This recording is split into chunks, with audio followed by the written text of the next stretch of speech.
স্বামী আর স্ত্রী এই সম্পর্কটা মিলিয়ে দিয়েছেন কে? কোথায় মিলিয়ে দিয়েছেন?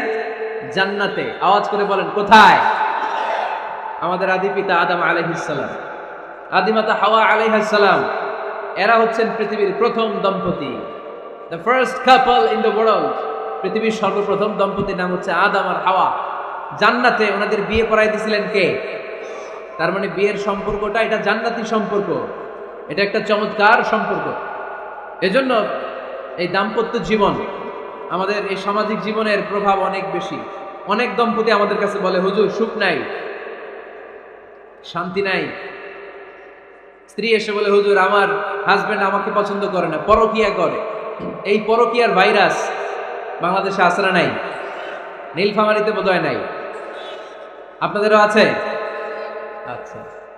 আবার অনেক হাজবেন্ড এসে বলে, আমার স্ত্রীর এই সমস্যা। তো এগুলো সমাজের সবচেয়ে বড় সমস্যা, ঘাতক ব্যাধির চেয়েও বড় ব্যাধি।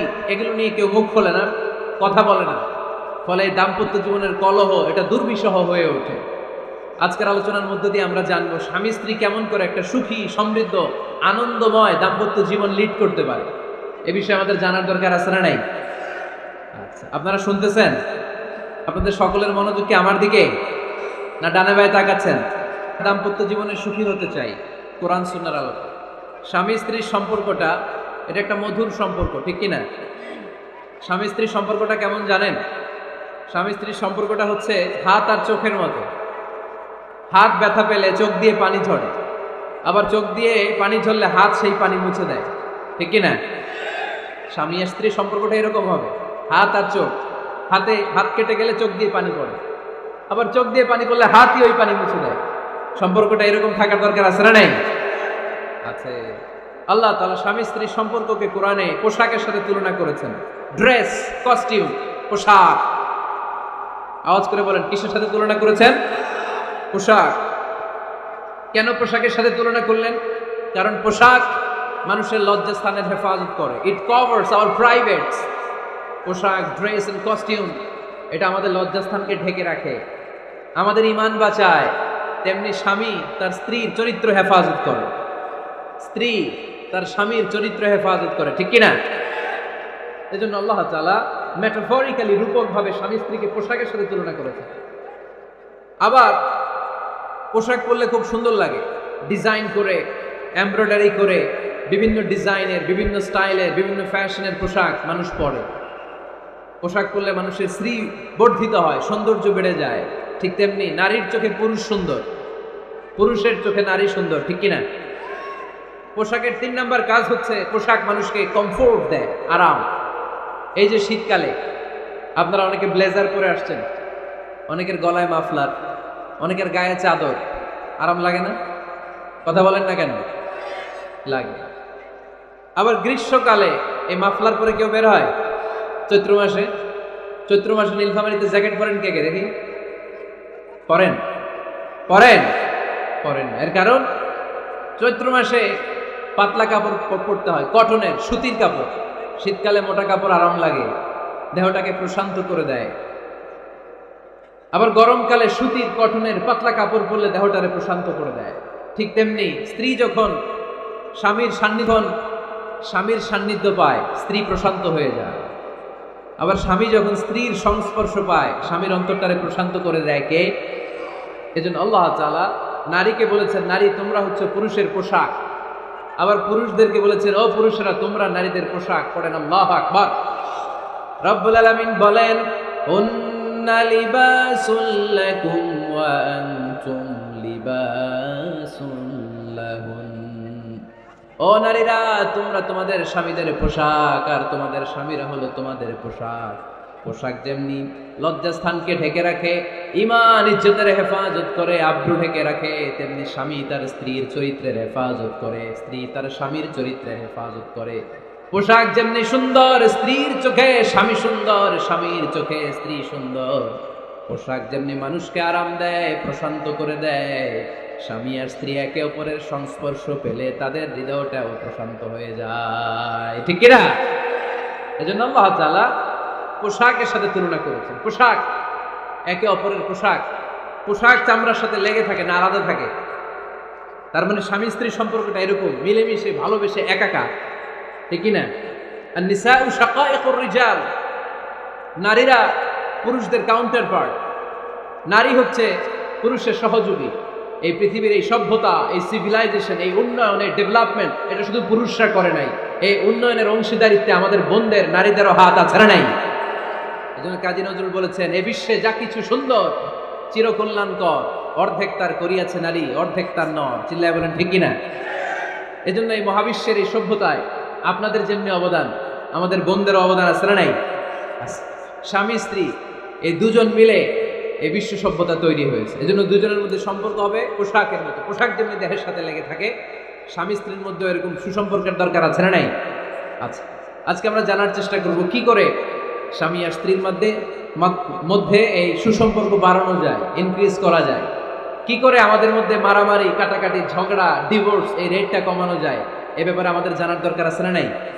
ইসলামী শরিয়া স্বামী স্ত্রী প্রত্যেককে ইন্ডিভিজুয়ালি আলাদা আলাদা কিছু দায়িত্ব দিয়েছে। স্বামীকে কিছু দায়িত্ব দিয়েছে, আবার স্ত্রীকে কিছু দায়িত্ব দিয়েছে, আবার উভয়কে কিছু দায়িত্ব দিয়েছে। আমরা শুরুতে স্বামী স্ত্রীর উভয়কে আল্লাহ তাআলা কি দায়িত্ব দিয়েছে এটা জানবো,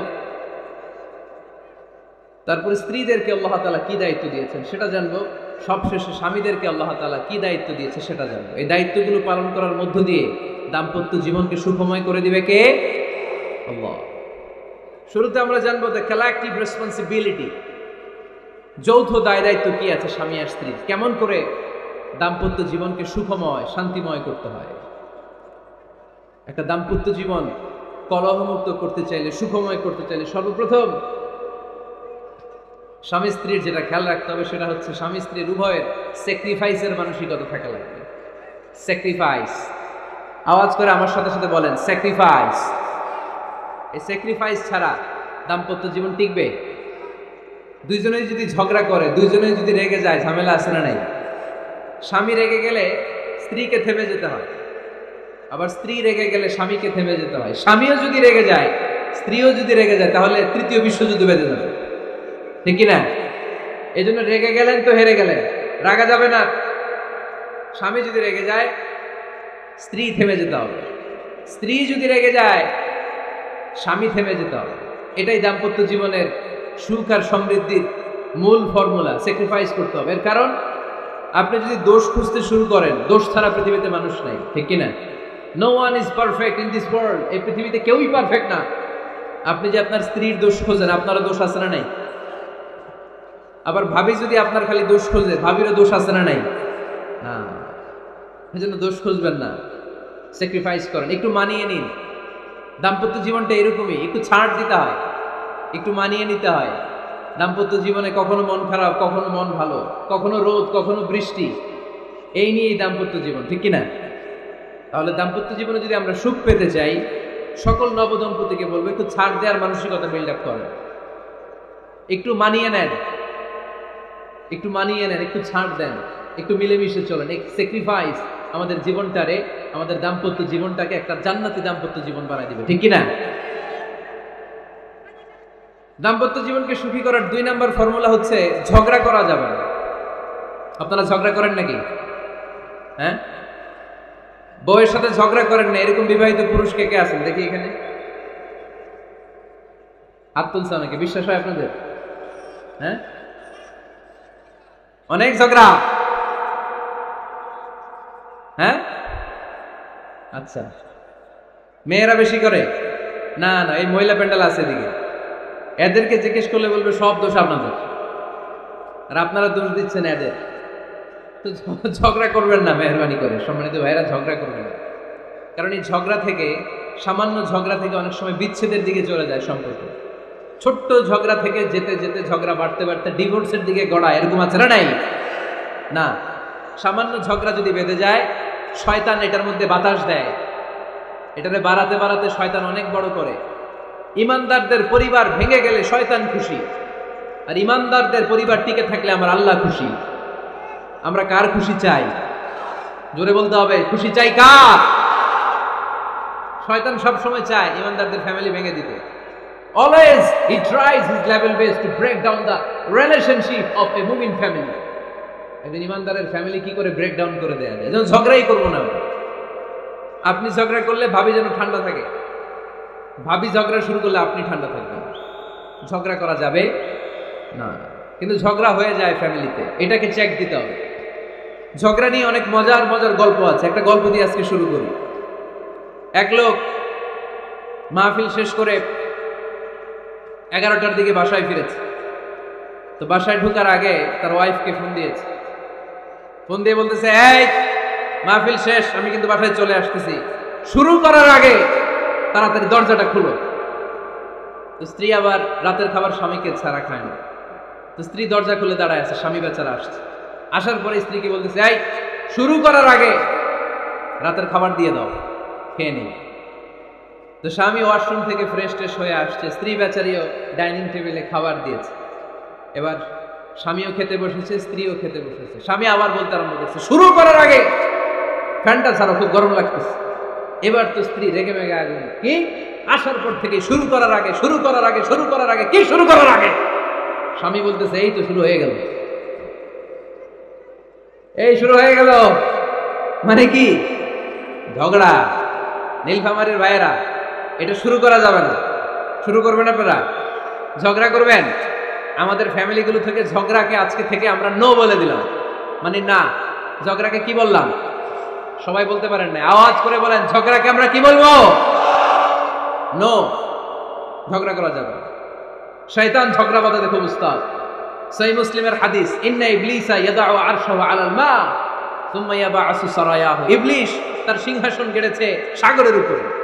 ইবলিসের সিংহাসন কিসের উপরে? বিশাল বড় সাগর আর মহাসাগরের উপরে ইবলিস শয়তান তার সিংহাসন নিয়ে বসা। প্রতিদিন সকালবেলায় শয়তানগুলোরে মানব রাজ্যে পাঠিয়ে দেয়, যা তোরা মানব রাজ্যে চলে যা, যে মানুষকে ওয়াসওয়াসা দেয়, ওয়াসওয়াসা দিয়ে খারাপ কাজ করা। সারাদিন খারাপ কাজ করার পরে কি কি ওয়াসওয়াসা দিল, কি কি খারাপ কাজ মানুষের মধ্যে ঘটালো, সন্ধ্যাবেলায় সব শয়তান এসে ইবলিসকে বয়ান শোনায়। সন্ধ্যাবেলায় শয়তানগুলো এসে বলে, আমি এক লোককে দিয়ে মিথ্যা কথা বলিয়েছি। আরেক শয়তান বলে, আমি নামাজ কাজা করিয়েছি এক আল্লাহর বান্দাকে দিয়ে। আরেকজন বলে, আমি ওজনে কম দিয়েছি। আরেকজন বলে, আমি সুদের ব্যবসার মধ্যে টাকা লাগানোর ব্যবস্থা করে দিয়েছি। এক একজন এক একটা ওয়াসওয়াসা দিয়ে আল্লাহর মুমিন বান্দাদেরকে ধোঁকা দিয়েছে। এগুলোর ফিরিস্তি এসে সব শয়তানেরা ইবলিসকে শোনায়, কিন্তু কোনো কথাতে ইবলিসের মন ভরে না। কোন শয়তান এসে বলে, আমি তো এমন মদের আড্ডাখানায় নিয়ে গেছি আল্লাহর বান্দাদেরকে, এগুলো নামাজই পড়ে নাই, খালি মদ খেয়েছে। আবার কিছু শয়তান এসে বলে, আমি ক্যাসিনোতে নিয়ে গেছি, ওখানে খালি জুয়া খেলছে। আবার কিছু শয়তান এসে বলে, আমি বাজারের মধ্যে ফরমালিনের এই ওয়াসওয়াসা ঢুকাই দিছি। একটার পর একটা শয়তানি ফিরিস্তি তারা ইবলিসকে শুনে, কিন্তু কোনো কাজই ইবলিসের মন ভরাতে পারে না। একজন এসে বলে, আনা মা তারাকতুহু বাইনার রাজুলি ওয়া ইমরাআতিহি হাত্তা ফাররাকতু। আমি একজন ইমানদার নারী পুরুষের মধ্যে ঝগড়া লাগাইয়া ওই ঝগড়া বাড়াতে বাড়াতে বাড়াতে বাড়াতে তালাক পর্যন্ত নিয়ে গেছে। নাউজুবিল্লাহ পড়বেন না? শয়তান এবার তার উপর খুশি হয়ে যায়। সব শয়তানগুলোকে ঠেলে ইবলিস এই শয়তানকে কাঁধে তুলে নাচতে শুরু করে দেয়। কারণ মুমিন বান্দার সংসার যদি ভেঙে যায় শয়তান খুশি হয়ে যায়, আর মুমিন বান্দার সংসারে টিকে থাকলে খুশি হয়ে যায় কে? এই জন্য নীলফামারীর ভাইয়েরা, ঝগড়া করা যাবে না। দাম্পত্য জীবনকে সুখী করতে চাইলে ঝগড়াকে আমরা নো বলে দিব। ঝগড়া অনেক সময় হবে, কিন্তু এটাকে বাড়তে দেওয়া যাবে না, এটাকে আমরা স্পেস দিব না, ওইখানে থামাই দিতে হবে। রাজি আছেন তো সবাই? আল্লাহ রাসূল সাল্লাল্লাহু আলাইহি ওয়াসাল্লামের ফ্যামিলিতে ঝগড়া হতো। আম্মা জান আয়েশা রাদিয়াল্লাহু তাআলা আনহার সাথে আল্লাহ রাসূল সাল্লাল্লাহু আলাইহি ওয়াসাল্লামের ঝগড়া হতো, হাদিসে পাওয়া যায়। কিন্তু এগুলো ছিল মধুর ঝগড়া, সুন্দর ঝগড়া। সুবহানাল্লাহ পড়েন। আল্লাহর হাবিব বলেন, ইয়া আয়েশা ইন্নী লা আ'লামু ইযা কুনতি আন্নী রাদিয়া ওয়া ইযা কুনতি আলাইয়া গাদবা। ও আয়েশা, তুমি কখন আমার উপর রেগে থাকো সেটাও আমি বুঝি, আবার কখন খুশি থাকো সেটাও বুঝি। আম্মা জান আয়েশা বললেন, ইয়া রাসূলুল্লাহ, ইয়া হাবিবাল্লাহ, কেমন করে আপনি বুঝেন যে আমি আপনার উপর রেগে আছি, আবার কেমন করে আপনি বুঝেন আমি আপনার উপর সন্তুষ্ট আছি? বিশ্বনবী বললেন, আয়েশা, তুমি যখন আমার উপরে খুশি থাকো, আমার উপর যখন তুমি রাজি থাকো, তখন তুমি দোয়ার সময় এইভাবে দোয়া করো, ওয়া রব্বি মুহাম্মাদ, মুহাম্মাদের রব, আপনি আমাদের সব গুনাহগুলো মাফ করে দেন। আর যখন তুমি আমার উপর রেগে থাকো, তখন তুমি আমার নামটা মুখ দিয়ে উচ্চারণ করো না, ও আয়েশা, তখন তুমি দোয়ার সময় বলতে থাকো, রব্বি ইব্রাহিম, ইব্রাহিমের রব, আপনি আমাদের সব গুনাহগুলো মাফ করে দেন। যখন তুমি খুশি তখন আমার নামটা মুখে নাও, যখন তুমি আমার উপর রেগে থাকো তখন তুমি আমার নামটা মুখে নিতে চাও না। আম্মা জান আয়েশা বললেন, ইয়া রাসূলুল্লাহ, ইয়া হাবিবাল্লাহ, মা আহজুরু ইল্লা ইসমাক, আমি শুধু আমার মুখ থেকে আপনার নামটারে সরায় রাখি, আমার হৃদয় থেকে কোনোদিন আপনারে সরাতে পারি না। মা আহজুরু ইল্লা ইসমাক, নবী হে, আমি তো শুধু মুখ থেকে আপনার নামটারে বাদ দেই, আমার হৃদয় থেকে তো আপনারে বাদ দিতে পারি না। আমার হৃদয় পুরোটা জুড়ে শুধু আপনি আর আপনি। চিল্লায় পড়েন আল্লাহু আকবার। তার মানে আম্মা জান আয়েশাও আল্লাহ রাসূল সাল্লাল্লাহু আলাইহি ওয়াসাল্লামের উপর রেগে থাকতেন মাঝে মাঝে, বিশ্বনবী মাঝে মাঝে রাগ করতেন। একবার খুব বেশি রাগারাগি হয়ে গেল, অনেক ঝগড়া হয়ে গেল। এবার আল্লাহ রাসূল সাল্লাল্লাহু আলাইহি ওয়াসাল্লাম খেয়াল করলেন না, এত ঝগড়া তো করা ঠিক হবে না। তখন আল্লাহর হাবিব সাল্লাল্লাহু আলাইহি ওয়াসাল্লাম বললেন, আয়েশা চলো মিটমাট করি। কি করি? হ্যাঁ, মিউচুয়াল করি না, মিটমাট। এই যে ঝগড়া লাগলে আবার যে মিলায় দেয়, এটা কি বলেন আপনারা নীলফামারীতে? মিটমাট। আল্লাহর হাবিব সাল্লাল্লাহু আলাইহি ওয়াসাল্লাম বললেন, আয়েশা চলো আমরা মিটমাট করি, আমরা আর ঝগড়া না করি। আম্মা জান আয়েশা বললেন, ঠিক আছে চলেন মিটমাট করি। বিষ্ণু বললেন, ঠিক আছে একজনকে নিয়ে আসি যে দুজনের মাঝে মিটমাট করাই দিবে। কারে নিয়ে আসবে?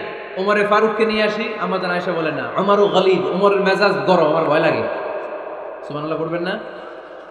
বিষ্ণু বললেন, তাহলে তোমার আব্বারে নিয়ে আসি। কই, নিয়ে আসেন, আব্বারে খুব ভাল লাগে। বিষ্ণু বললেন, ঠিক আছে তোমার কথাই রইল, ওমরকে ডাকবো না, তোমার আব্বা আবু বকরকে নিয়ে আসবো। বিশ্বনবী মিটমাট করার জন্য সাইয়েদনা আবু বকর রাদিয়াল্লাহু তাআলা আনহুকে ডেকে নিয়ে আসলেন। সাইয়েদনা আবু বকর রাদিয়াল্লাহু তাআলা আনহু ঘরে ঢুকলেন। বিশ্বনবী বললেন, আয়েশা, আমার আর তোমার মাঝে কি নিয়ে ঝগড়া হয়েছে? কথাটা কি তুমি বলবা নাকি আমি বলবো? আম্মা জান আয়েশা বলেন, আপনিই বলেন, তবে মিথ্যা বললেন না, যা ঘটছে ওইটাই বললেন। ওয়ালা তাকুলিল্লাহ হাক্কান, যেটা সত্য ওইটাই বলবেন, অন্য কিছু বলবেন না। আবু বকর রাদিয়াল্লাহু তাআলা আনহু তো শুনে রেগে মেগে আগুন। কি এত বড় সাহস, বিশ্বনবীর সামনে দাঁড়িয়ে তুমি এভাবে কথা বলো? এই আদব শিক্ষা দিয়েছি তোমাকে আমি। রেগে গেলেন। বিশ্বনবী কি সত্য ছাড়া মিথ্যা কিছু বলবেন? রেগে মেগে চিৎকার করে মেয়ের গালের মধ্যে দিলেন এক টপেটাঘাত। এক থাপ্পড় খেয়ে আম্মা জান আয়েশা উল্টায় পড়লেন। আবার মারার জন্য সাইয়েদনা আবু বকর রাগে গড়গড় করছিলেন, মেয়েরে আবার মারার জন্য উদ্যত হলেন। বিশ্বনবী অবস্থা ভয়ঙ্কর দেখে সাইয়েদনা আবু বকরের সামনে দুই হাত মেলে এইভাবে দাঁড়িয়ে গেলেন। বিশ্বনবীকে যখন আবু বকর রাদিয়াল্লাহু তাআলা আনহু দাঁড়াতে দেখলেন, সাইয়েদনা আবু বকর মুহূর্তের মধ্যে থেমে গেলেন। সুবহানাল্লাহ পড়ুন। সাইয়েদনা আবু বকর রাদিয়াল্লাহু তাআলা আনহু ঘর থেকে বের হয়ে গেলেন। এবার বিশ্বনবী আম্মা জান আয়েশার কাছে যেয়ে বলেন, ও আয়েশা, দেখো আমি তোমার মাইর থেকে বাঁচাইলাম, আমি না থাকলে তোমার বাবা তোমার আজ শেষ করে ফেলতো, ঠিক কি না? আমি বাঁচাইছি তোমারে। ইয়া আয়েশা কাইফা রাআইতিনি আনখাসতুকি মিনার রাজুল, দেখছো আয়েশা কেমনে বাঁচাইলাম তোমারে? আজকে আমি না থাকলে এমন পিটতি দিত তোমার বাবা, একেবারে খবর হয়ে যেত। আম্মা জান আয়েশা লজ্জায় পড়ে গেলেন, হেসে দিলেন। বিশ্বনবীও হেসে দিলেন। সুবহানাল্লাহ পড়েন। দুইজনের এই হাসির আওয়াজ ঘরের বাইরে থেকে সাইয়েদনা আবু বকর শুনতে পেলেন। উনি শুনে তো অবাক, কিরে এতক্ষণ তৃতীয় বিশ্বযুদ্ধ, এখন আবার হাসে। ঘরে ঢুকলেন। ঘরে ঢুকার পরে আবু বকর রাদিয়াল্লাহু তাআলা আনহু বিশ্বনবীরে বললেন, ইয়া রাসূলুল্লাহ, আশরিকানি ফি সিলমিকুমা কামা আশরাকতুমানি ফি হারবিকুমা। হে আল্লাহর রাসূল, আপনারা ঝগড়া লাগলে, আপনারা দুইজন ঝগড়া লাগলে মিটমাট করার জন্য আমারে যেমনি ডাকেন, আপনারা যখন সুখ আনন্দ আর হাসাহাসিতে ব্যস্ত থাকেন, ওই হাসির সময়গুলোতে শেয়ার করার জন্য তখনও আমার একটু ডাইকেন। পড়েন সুবহানাল্লাহ। ও নবী, শুধু ঝগড়ার সময় ডাইকেন না, শুধু মিলায়া দেওয়ার জন্য ডাকবেন না। আপনাদের মধ্যে যখন সুখকর আনন্দময় হাসাহাসির মুহূর্তগুলো কাটে, ওই মুহূর্তগুলোতেও আমাকে এনে আপনারা শেয়ার করে দিয়েন। পড়েন সুবহানাল্লাহ। মুসনাদে আহমদ ইবনে হাম্বলের হাদিস। এই হাদিস প্রমাণ করে আল্লাহ রাসূল সাল্লাল্লাহু আলাইহি ওয়াসাল্লামের ঘরেও ঝগড়া হতো স্ত্রীদের সাথে, তবে মধুর ঝগড়া, শিক্ষণীয় ঝগড়া। আওয়াজ করে বলতে হবে, ঠিক কি না? এজন্য ঝগড়া হবে, কিন্তু ঝগড়াকে বাড়তে দেয়া যাবে।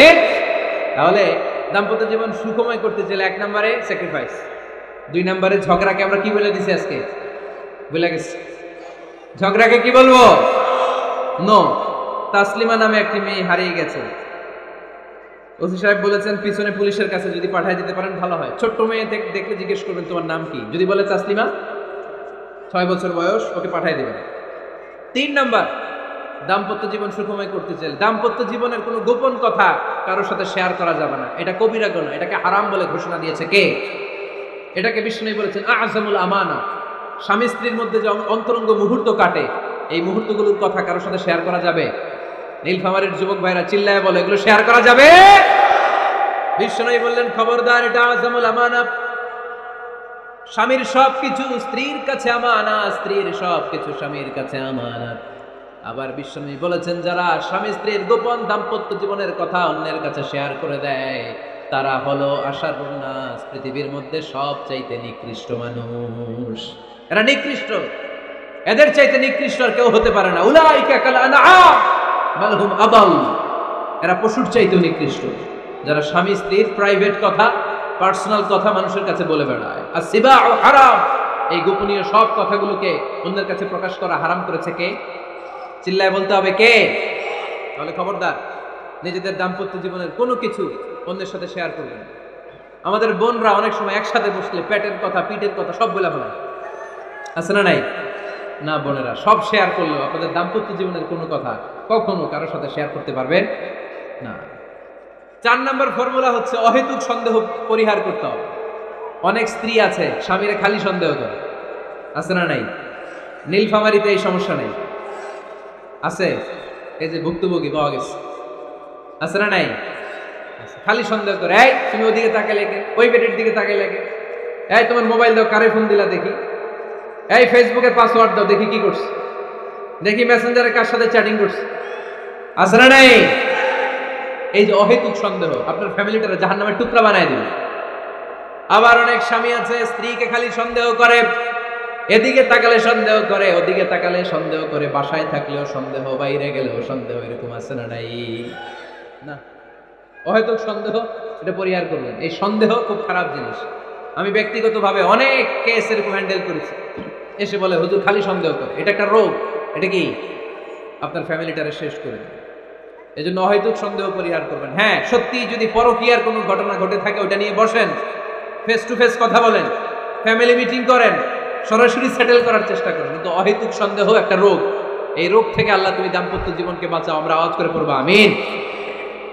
5 নাম্বার, স্বামী স্ত্রী একে অপরকে আল্লাহর বিধান স্মরণ করায় দিবে। স্বামী যদি ফজরের সময় ঘুমায় থাকে স্ত্রীর ডেকে দেওয়ার দরকার আছে না নাই? আবার স্ত্রী যদি ঘুমায় থাকে স্বামীর ডেকে দেওয়ার দরকার আছে না নাই? কোন স্বামী যাবে জান্নাতে, তার স্ত্রী যাবে জাহান্নামে, আবার স্ত্রী হবে জান্নাতি, স্বামী যাবে জাহান্নামে। এরকম আমরা চাই নাকি? আমরা যখন জান্নাতে যাব আমার স্ত্রীর হাত ধরে একসাথে জান্নাতে ঢুকতে চাই, ঠিক কি না? আবার আমার স্ত্রী যখন জান্নাতে যাবে সে একা ঢুকতে পছন্দ করবে? এজন্য আমরা দুনিয়াতে যেমনি এক ছাদের নিচে এক জায়গায় এক বাড়িতে, জান্নাতেও আমরা এক বাড়িতে থাকতে চাই। আওয়াজ করে বলতে হবে ঠিক কি না? এজন্য গবেষকরা বলেছে স্বামী স্ত্রীর ভালোবাসাটাকে তারা বলে লাভ পিরামিড। কি পিরামিড? লাভ পিরামিড। এই ত্রিভুজ আকৃতির। কিরে ভাই? আচ্ছা, লাভ পিরামিড ত্রিভুজ আকৃতির, ট্রায়াঙ্গেল। আপনারা ত্রিভুজ চিনেন? কথা কয় না। ত্রিভুজের কয় কোণা? কয় কোণা? 3 কোণা। এই যে এরকম, তাই না? এজন্য স্বামী স্ত্রীর ভালোবাসাটাকে বলে লাভ পিরামিড। উপরের কোণ সমুদ্রের মতো না, উপরে থাকে আল্লাহ আর ডানে স্বামী বায়ে স্ত্রী, এই 2 কোণায় স্বামী স্ত্রী, আর উপরের কোণায় আল্লাহ। স্বামী স্ত্রী যদি আল্লাহর আনুগত্যের দিকে যেতে চায়, যতই তারা the couple come to Allah, they come closer to each other. তারা যদি আল্লাহর কাছাকাছি যায় তারা নিজেরাও কাছাকাছি হবে, ঠিক কিনা? তারা আল্লাহর কাছে যেতে যেতে যেতে যেতে আল্লাহর ইবাদতে যদি একেবারে আল্লাহর কাছে চলে যায় তারা নিজেরাও কাছাকাছি চলে যায়, ঠিক কিনা? আর তারা আল্লাহর আনুগত্য থেকে যত দূরে সরে তারা নিজেরাও নিজেদের থেকে তত দূরে সরে পড়ে। চিল্লায় বলেন ঠিক কিনা? লাভ পিরামিড এটা। এই জন্য the closer the couple comes to Allah, the closer the couple comes to each other. Couple স্বামী স্ত্রী আল্লাহর ভালোবাসা নিজের মধ্যে যত গাঢ় করবে, আল্লাহর আনুগত্য যত বেশি করবে, আল্লাহর ইবাদত যত করবে, নিজেরাও তত কাছাকাছি আসবে। আর আল্লাহরে যত ভুলবে নিজেদের মধ্যে বড় বড় ফারাক করে দিবে কে? তাহলে এই 5টা বিষয় স্বামী স্ত্রীর উভয়ের উপর বর্তায়। এগুলো মেনে চললে দাম্পত্য জীবনকে সুখময় করে দিবে কে? আল্লাহ। এবার আমরা শুনবো আমাদের বোনদেরকে, যে ডান দিকে আমি শুনলাম আমাদের বোনদের বিশাল প্যান্ডেল, আছে না নাই? আচ্ছা, আজকে বোনদের দিয়ে শুরু করি। স্ত্রীদেরকে আল্লাহ কি দায়িত্ব দিয়েছে একটা ফ্যামিলিকে সুন্দর করতে, একটা দাম্পত্য জীবনকে সুন্দর করতে? স্ত্রীর 1 নম্বর দায়িত্ব হচ্ছে she should make a comfort to her husband. স্ত্রীর উচিত স্বামীর জন্য ঘরটাকে প্রশান্তির নীড় বানিয়ে রাখা। কি বানিয়ে রাখা? প্রশান্তির নীর। স্ত্রী হওয়া উচিত এমন যাকে দেখলে স্বামীর চোখ জুড়ায়, স্বামীর প্রাণ জুড়িয়ে যায়, স্বামীর হৃদয়টা ঠান্ডা হয়ে যায়, ঠিক কিনা? আর স্ত্রীর দিকে তাকালে যদি মেজাজ গরম হয়ে যায়, মেজাজ খিটখিটে হয়ে যায়, ঝামেলা আছে না নাই? ঝামেলা আছে। এজন্য মেহরবানি করে আমাদের বোনরা যারা, এমন কোনো কাজ করবেন না যেটা স্বামীর মেজাজকে খিটখিটে করে দেয়, কারণ আল্লাহ তাআলা আপনাদেরকে তৈরি করেছে লিতাসকুনু ইলাইহা, স্বামী আপনার কাছে গেলেই যেন তার হৃদয়টা প্রশান্ত হয়ে যায়, ঠিক কিনা? অনেক স্ত্রী আছে না জেনে না বুঝে স্বামীর সাথে এমন খিটখিটে মেজাজ দেখায় যেটা স্বামীর জন্য মেনে নেওয়া কষ্টকর, কারণে হার্ট অ্যাটাক করে মারা যায়। আছে না নাই? এই তো ভুক্তভোগী পাওয়া গেছে। স্বামীর জন্য একটা ত্রাস হয়ে দাঁড়ায় স্ত্রী, ত্রাস। অনেক স্বামী আছে স্ত্রীর এরকম আচরণের কারণে, অতিরিক্ত প্রেসার ক্রিয়েট করার কারণে স্ত্রীদেরকে ভয় পায়। অবশ্য নীলফামারীর কোন স্বামী তার স্ত্রীরে ভয় পায় না।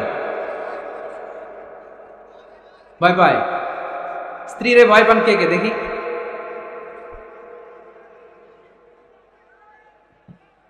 ভয় পান আপনারা? ভয় পান?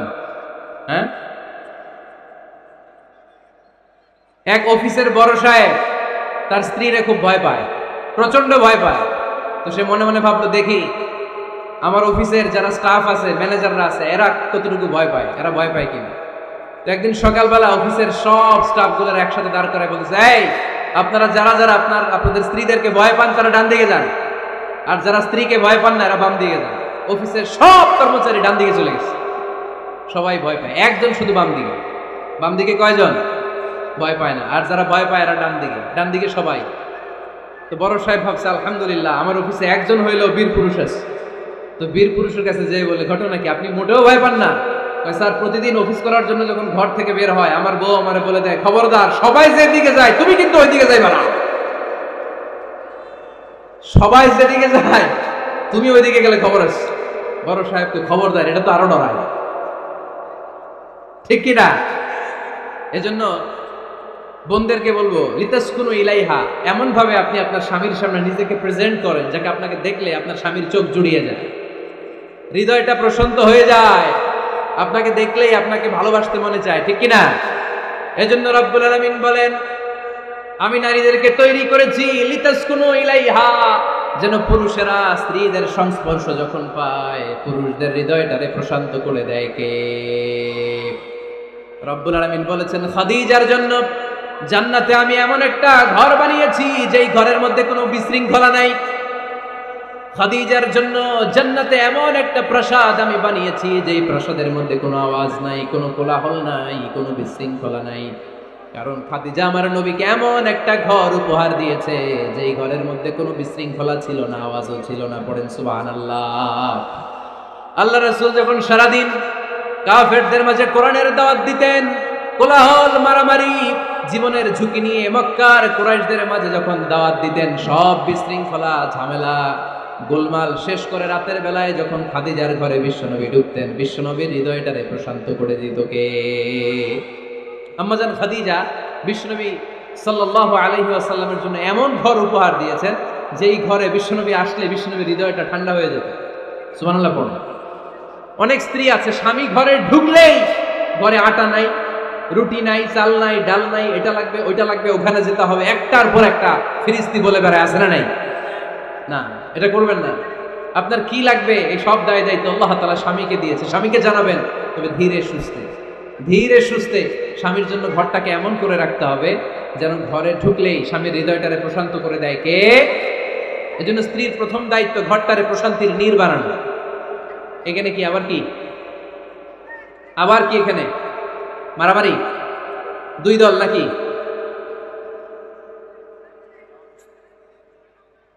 আপনাদের মনোযোগ আছে না গেছে? কষ্ট হচ্ছে? হ্যাঁ, অনেক রাত হয়ে গেছে তো, প্রায় 10:30। হ্যাঁ, তাকবীর পড়েন, লিল্লাহে তাকবীর। কিছু লোক ওঠা বসা শুরু করলেন কেন? হ্যাঁ, 1 নাম্বার, 2 নাম্বার, 3 নাম্বার নাই তো আবার? হ্যাঁ, 1 নাম্বার নাকি পেশাব করা, 2 নাম্বার নাকি টয়লেটে যাওয়া, 3 নাম্বার নাকি এইটা বিড়ি খান আপনারা? বিড়ি আর সিগারেটের সাথে মুসলমানের সম্পর্ক আছে না। কোন মুসলমান সিগারেট খেতে পারে, বিড়ি টানতে পারে? কারণ এটা এমন একটা খাবার যে খাবার টয়লেটে ঢুকেও খাওয়া যায়। সিগারেট ছাড়া কোনো খাবার টয়লেটের ভেতরে খাওয়া যায়? কথা বলেন, খাওয়া যায়? এবং সিগারেট পৃথিবীর এমন খাবার যে খাবারের গায়ে এই খাবারের বদনাম লেখা থাকে, ঠিক কিনা? সিগারেট ছাড়া পৃথিবীর কোনো খাবারে ওই খাবারের বদনাম আছে? কথা বলেন।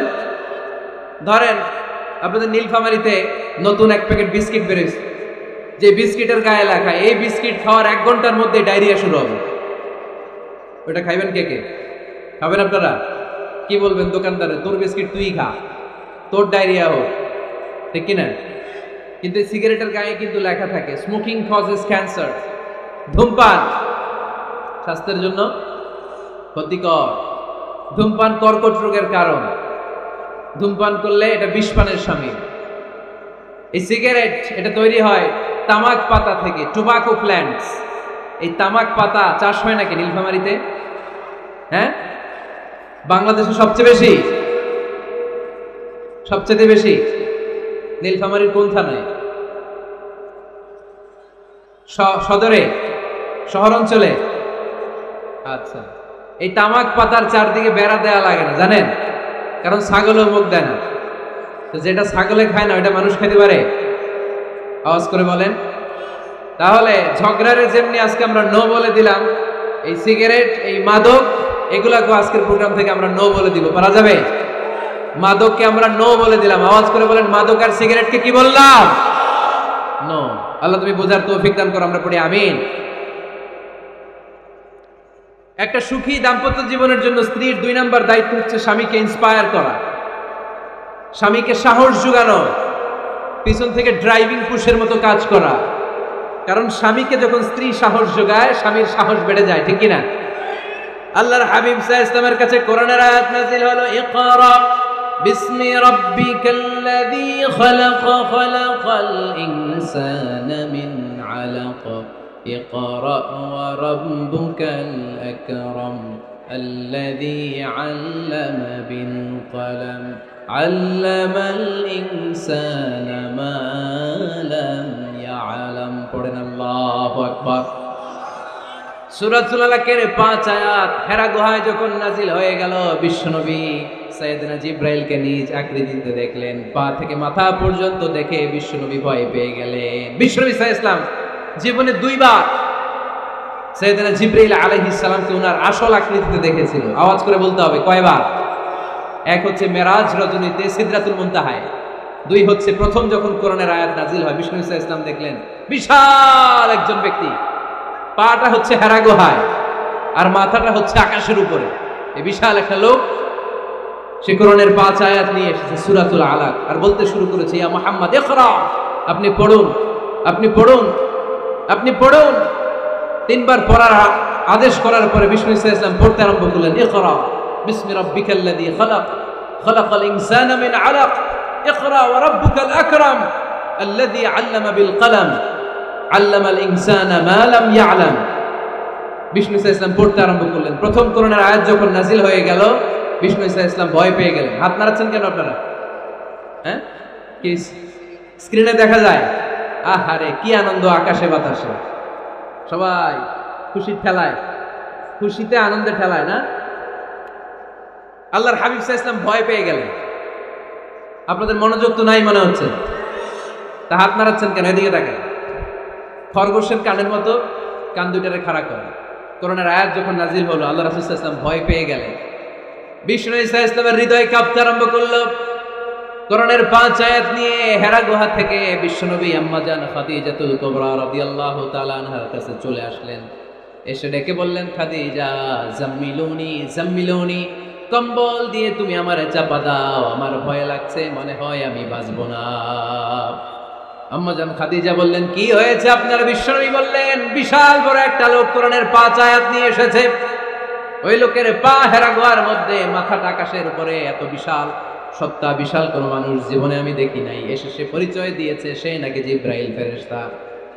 বিশ্বনবী বললেন, মনে হয় আমি বাঁচবো না, আমার জ্বর চলে এসেছে, আমার হৃদয়ের মধ্যে কাঁপুনি শুরু হয়েছে, তুমি আমারে কম্বল দিয়ে চাপা দাও। আম্মা জান খাদিজা বললেন, ও নবী ভয় পাবেন না, আমার আল্লাহ কোনোদিন আপনারা অপমান করবেন না। সুবহানাল্লাহ পড়েন। ওয়াল্লাহি ওয়াল্লাহি লা ইউখজিকাল্লাহু আবাদা।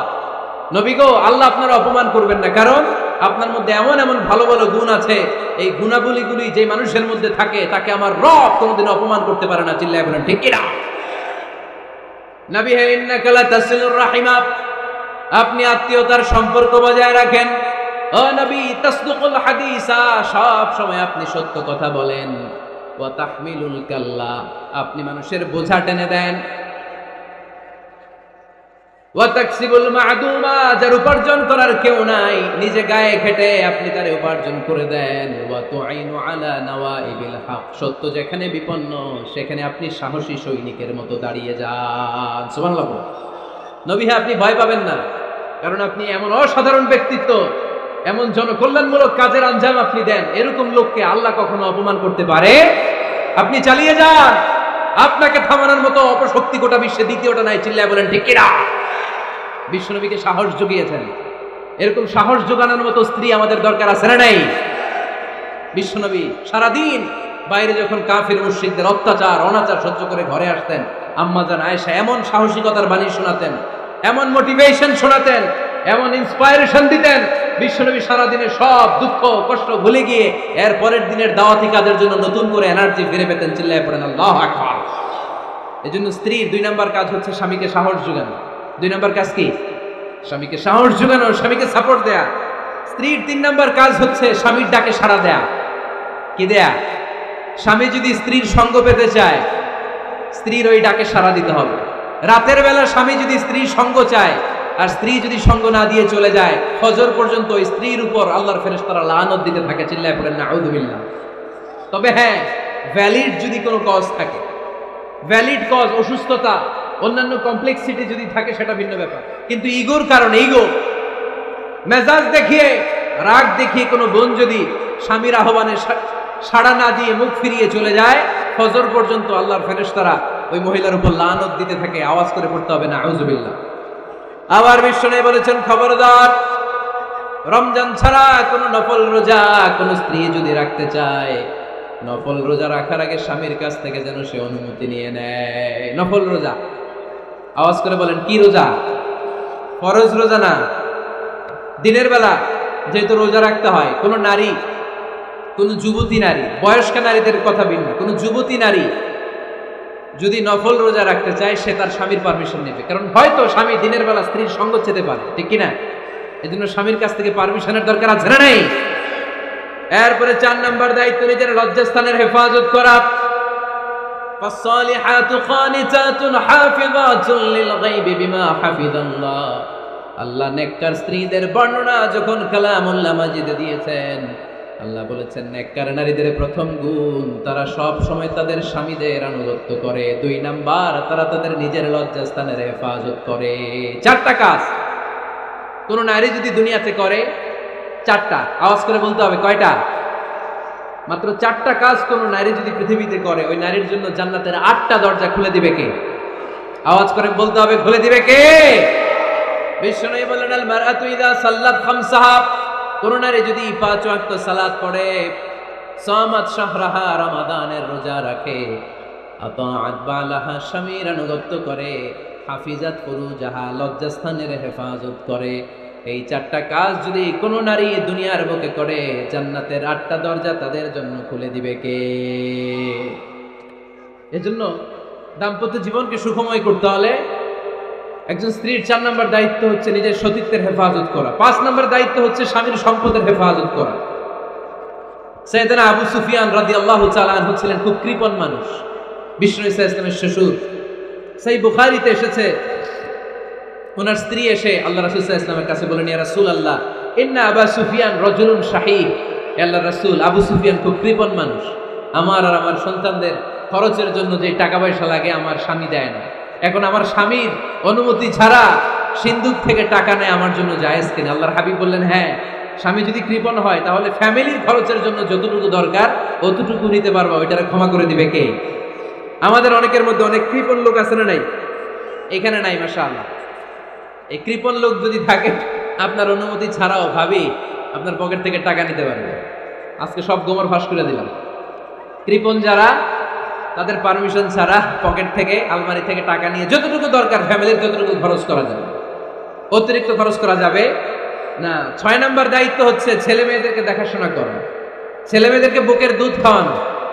অনেক মা আছে ছেলে মেয়েদেরকে বুকের দুধ খাওয়াতে চায় না, আছে না নাই? হ্যাঁ, ডানু খাওয়ায়, ডানু। আর কি খাওয়ায়? হ্যাঁ, মিল্ক বিটা আর নিডো, নেসলে, সেরেলাক আর হ্যাঁ বায়োমিল্ক। মাশাআল্লাহ, অনেক নাম জানেন তো আপনারা। তো মেডিকেয়ার, তো এই বুকের দুধ খাওয়াতে চায় না অনেক মায়েরা। মায়েরা যারা আছেন প্যান্ডেলে, আপনার বুকের দুধের মধ্যে বাচ্চাদের জন্য আল্লাহ রাব্বুল আলামিন ন্যাচারাল ভ্যাকসিন দিয়ে দিয়েছেন। চিল্লায় পড়েন সুবহানাল্লাহ। ন্যাচারাল, প্রাকৃতিক টিকা, বাচ্চার জীবনের প্রথম টিকাটা, সন্তানের জীবনের নবজাতক শিশুর প্রথম টিকাটা আল্লাহ তাআলা মায়ের বুকের শাল দুধের ভেতরে দিয়ে দিয়েছেন। সুবহানাল্লাহ পড়েন। টিকাগুলো তো বাজার থেকে কিনতে হয়, প্রথম টিকাটা আল্লাহ ফ্রি দিয়ে দিয়েছে। সুবহানাল্লাহ পড়বেন না?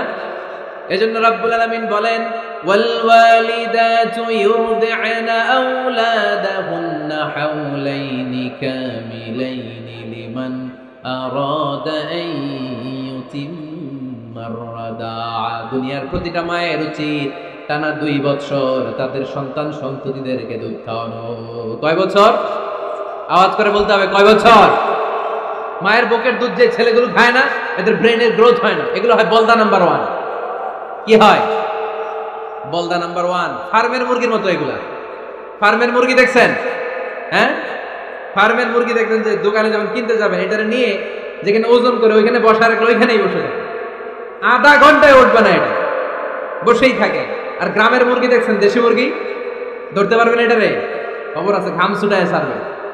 তো মায়ের বুকের দুধ যেগুলা খায়, এগুলো দেশি মুরগির মতো। আর এই নিডু খায় যেগুলো, এগুলো 1 নাম্বার বলদা হয়, আর ফার্মের মুরগির মতো হয়। ঠিক কিনা? উদাহরণটা দিলাম এই জন্য, আপনার সন্তানের ভবিষ্যতের কথা বোঝানোর জন্য উদাহরণটা দিয়েছি। বুকের দুধ খাওয়াবেন, এর মধ্যে আল্লাহ তাআলা এমন নিউট্রিশন, পুষ্টি গুণ দিয়ে মায়ের বুকের দুধকে আল্লাহ তাআলা সমৃদ্ধ করেছে। বাচ্চার ব্রেইনের গ্রোথ হয়, বাচ্চার হাড্ডিগুলো খুব শক্ত হয়, সে ইনফিরিয়রিটি কমপ্লেক্সে ভোগে না, হীনমন্যতায় ভোগে না। জীবনের যেখানেই যাবে সেখানেই সে হবে সফল। চিল্লায় বলেন ঠিক কিনা? অনেক মা আছে বুকের দুধ খাওয়াতে চায় না, ডানু খাওয়ায়, নিডু খাওয়ায়, আবার নিজেদের কাজের জন্য ব্যস্ত, ছেলে মেয়েদেরকে সময় দেয় না। আছে না নাই?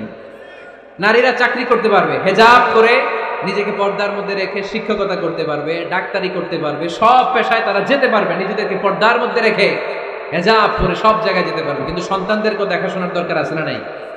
অনেক মায়েরা নিজেরা থাকে চাকরিতে, আর ছেলে মেয়েদেরকে দিয়ে রাখে কাজের মেয়ের কাছে। আছে না নাই? মনে রাখবেন, আপনি যদি অফিসে চাকরিতে ব্যস্ত থাকেন আর ছেলে মেয়ে যদি কাজের মেয়ের কাছে মানুষ হয়, তাহলে ছেলে মেয়ে আপনার আচরণ পাবে না, সে কাজের মেয়ের বুয়ার আচরণ পেয়ে পেয়ে বড় হবে। চিল্লায় বলেন ঠিক কিনা?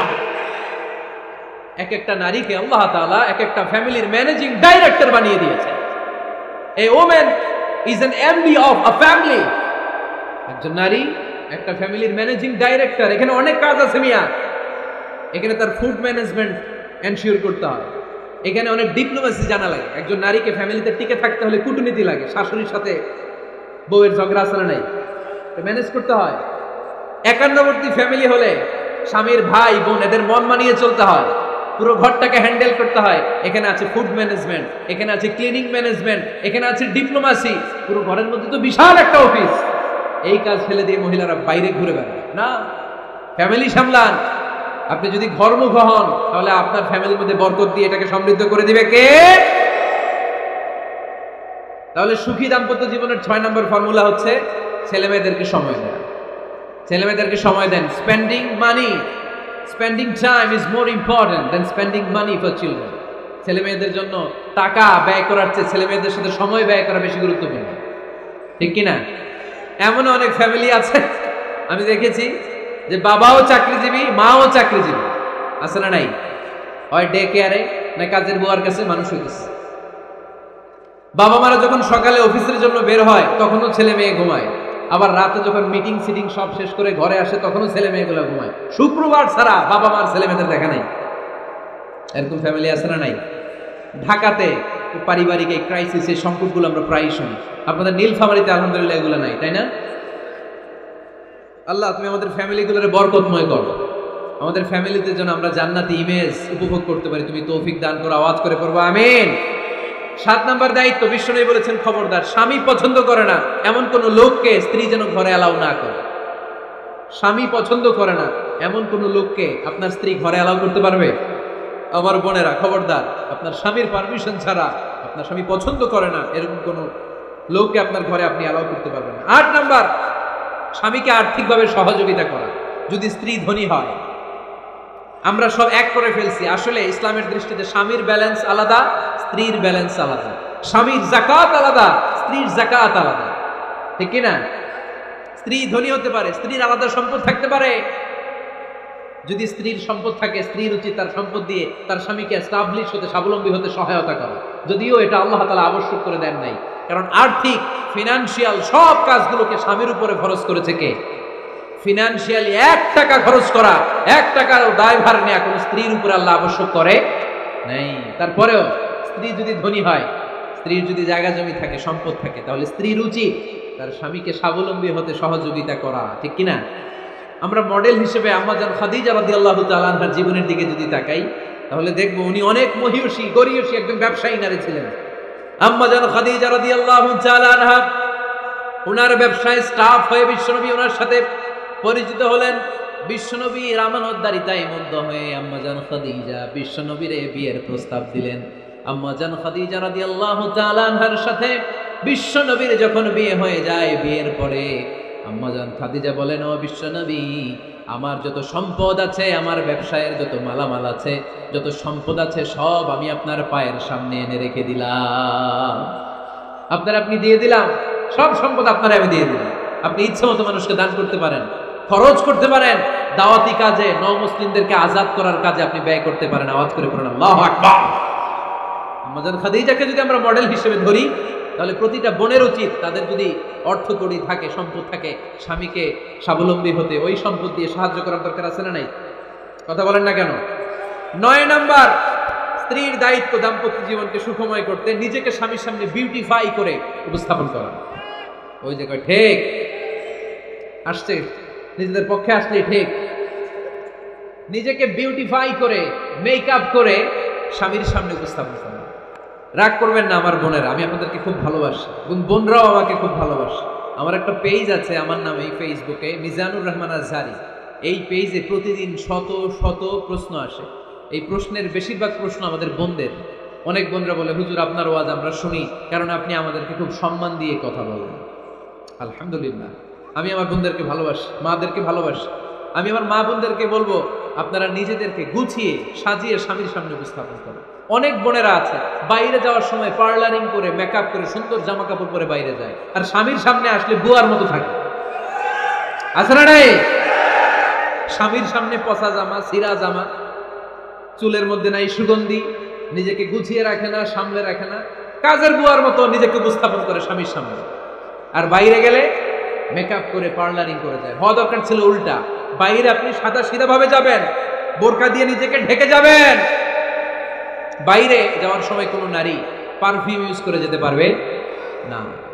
নারীরা যত পারফিউম ইউজ করতে মনে চায় আপনার বেডরুমে, আপনার স্বামীর সামনে, ঠিক কিনা? স্বামীর সামনে পারফিউম ইউজ করে, নিজেকে উজাড় করে সাজান স্বামীর জন্য।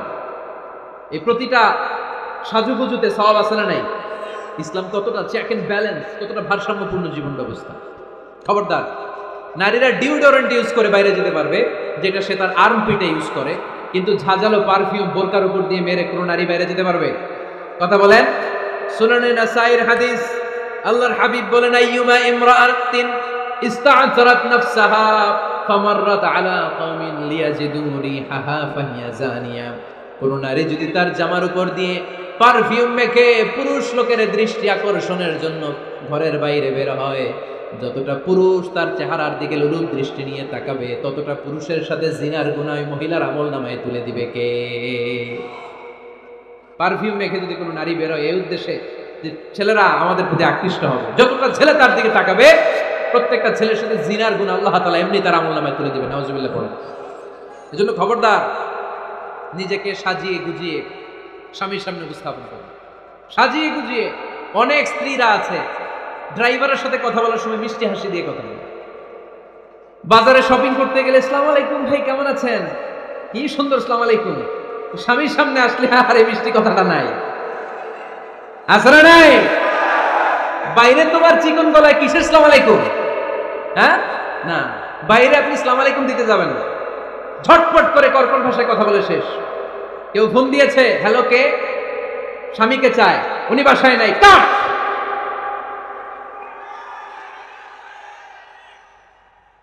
কারে চান, আপনার হাজবেন্ডের, নাই, কাট, শেষ করে দিবেন। মিষ্টি মিষ্টি আসসালামু আলাইকুম আসসালামু আলাইকুম বলা যাবে নাকি? খবরদার, খবরদার। বাজার করতে গেলে কি মিষ্টি হাসি, দোকানে গেলে কি মিষ্টি আলাপ, ড্রাইভারের সাথে কি সুন্দর কথা, সিএনজি ওয়ালার সাথে কি সুন্দর আলাপ, আর ঘরে আসলেই চেহারাটা এরকম করে রাখে, আছে না নাই? ঘরে আসলেই স্বামীর সাথে খিটখিটে মেজাজ, না উল্টো করে ফেলছেন আপনি। বরং স্বামী ছাড়া অন্যদের সাথে কথা শর্টকাটে সারবেন, যাতে কোনো ফিতনা চলে না আসে। চিল্লায় বলেন ঠিক কিনা? আর নিজেকে স্বামীর জন্য উজাড় করে সাজান, পার্লারিং করেন, বিউটিফিকেশন করেন, মেকআপ করেন, বেডরুমে পারফিউম মাখেন, নিজেকে উজাড় করে স্বামীর জন্য সাজান। সওয়াব দিয়ে আপনার আমলনামাটারে পূর্ণ করে দিবে কে? বিশ্বনবী যখন সফরে যেতেন, সফর থেকে ফিরে আসার সময় ডিরেক্টলি স্ত্রীর ঘরে যেতেন না। বিশ্বনবী একজনকে ঘরে পাঠিয়ে দিতেন, মদিনার উপকণ্ঠে কিছু সময় অপেক্ষা করতেন, আর বলতেন আজকে আমি আয়েশার ঘরে যাব, আয়েশারে যে বলো আমি এসেছি, কয়েক ঘন্টা পরে আয়েশার ঘরে আমি ঢুকবো। সুবহানাল্লাহ পড়ে। স্ত্রীকে সময় দিতেন, কারণ স্ত্রী হয়তো কাজ করে, ঘর গুছায়, ঘেমে থাকতে পারে, তাকে নিজেকে গুছানোর জন্য সময়ের দরকার আছে না নাই? লম্বা সফর শেষ করে, সেই বুখারীর হাদিস, বিশ্বনবী যখন সফর শেষ করে মদিনায় ফিরতেন, ডিরেক্টলি স্ত্রীর কাছে যেতেন না, মদিনার উপকণ্ঠে ওয়েট করতেন এবং বার্তাবাহককে পাঠাতেন, যে বলো যে আজকে আমি সফিয়ার ঘরে থাকবো। সফিয়াকে সময় দিতেন 2-1 ঘন্টা, যাতে নিজেকে সাজিয়ে নিতে পারে। সুবহানাল্লাহ পড়ো। এজন্য প্রতিটা স্ত্রীর উচিত, আমার মা বোনেরা যারা আপনার মহিলা প্যান্ডেল থেকে শুনছেন,